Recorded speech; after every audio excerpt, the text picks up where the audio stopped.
Vitor, a gente tem uma funcionária, né? Agora, esse ano, março, vai completar um ano, né? Tá. Que ela tá aqui conosco. Então, a função dela é como empregada doméstica e ela trabalha 29 horas semanais, meio período, né? Tá. E aí a gente fez a contratação via CLT, né? A gente gera os comprovantes de lei social, aquela forma mais simples, Certo. né? Nosso contador ensinou o Rafael a fazer, então todo mês ele gera e a gente faz o pagamento do salário mínimo para ela, Perfeito. meio período, né?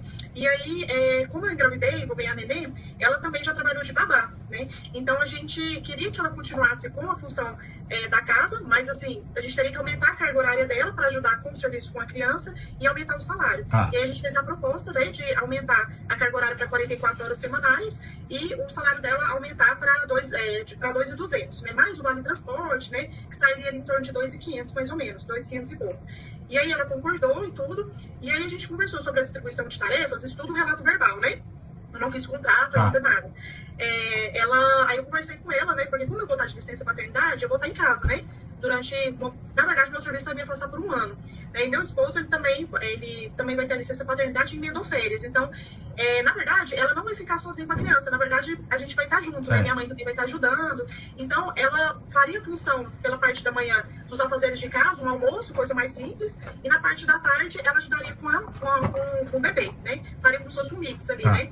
Uhum. E aí ela concordou e tudo, só que aí ela me perguntou se eu poderia mudar na carteira de trabalho a função de empregada doméstica para babá.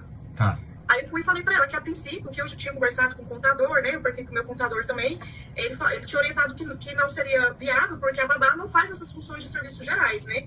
E o termo empregada doméstica já pegaria um pouco amplo essa questão dela ajudar também com a criança, porque não vai ser só ela com a criança, né? Vai ter ajuda nossa. E aí o contador falou que não tem como colocar no E-Social as duas coisas misturadas ao mesmo tempo.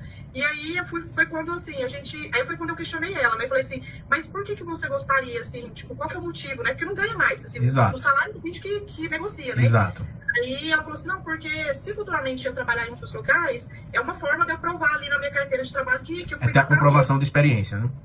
Aí eu, assim, ela é uma pessoa muito boa, a gente queria ajudar, mas ao mesmo tempo, Vitor, a gente não quer fazer algo fora da lei, né?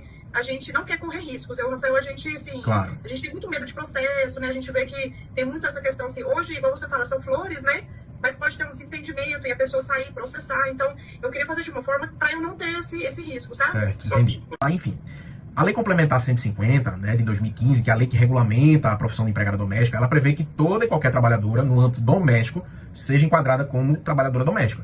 Empregada doméstica propriamente, babá, cuidador de idoso, motorista, todo mundo que trabalha para uma família, né, para uma residência, uma família sem fins lucrativos, é enquadrado como empregada doméstica.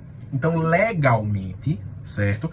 Não há problema se vocês alterarem a carteira dela para babá, enfim, né? Se fosse eventualmente cuidador de idoso, não tem problema. O pleito dela é válido, no sentido de, por exemplo, requerer experiência, né? Olha, eu sempre fui babá, tá aqui minha carteira, sempre exerci a função de babá, porque de fato, quem tem carteira de trabalho como empregada doméstica, numa entrevista de emprego, o empregador vai, não, mas você era babá ou empregada doméstica, né? Porque, como eu falei, costumeiramente, né, a gente tem por hábito de separar empregada doméstica e babá, apesar do que, como eu disse, a lei diz que é a mesma coisa, né? Ele deve minimizar ao máximo o risco de eventuais ações trabalhistas. Então, especificamente no caso de vocês, como eu falei, vocês podem, de repente, colocar ela na função como babá, certo? Porém, na carteira dela, porém, o ideal, talvez aí, no caso de vocês, é fazer um contrato de trabalho, certo? Redigir um contrato de trabalho, especificando os dias e os horários dela, as funções que ela vai exercer durante aquele período dela, né? Durante o horário de trabalho dela, até para se evitar, por exemplo, pagamento de horas extras, desvio de função ou acúmulo de função. É importante, por exemplo, de repente, no contrato de trabalho, especificar que de tal hora a tal hora ela vai ficar, né, responsável por fazer isso, isso e isso, tal dia ela vai fazer isso, isso, isso, enfim, detalhar os serviços dela, certo? Dias e horários, para que, hipoteticamente, evite de vocês terem uma dor de cabeça lá na frente, tá? Então, acho que registra como empregada doméstica na carteira e faz o contrato. Veja, como eu falei, Rafael, vocês podem, porque é um pleito, pelo que eu entendi, é um pleito dela que a carteira fique como babá, não é isso? Não,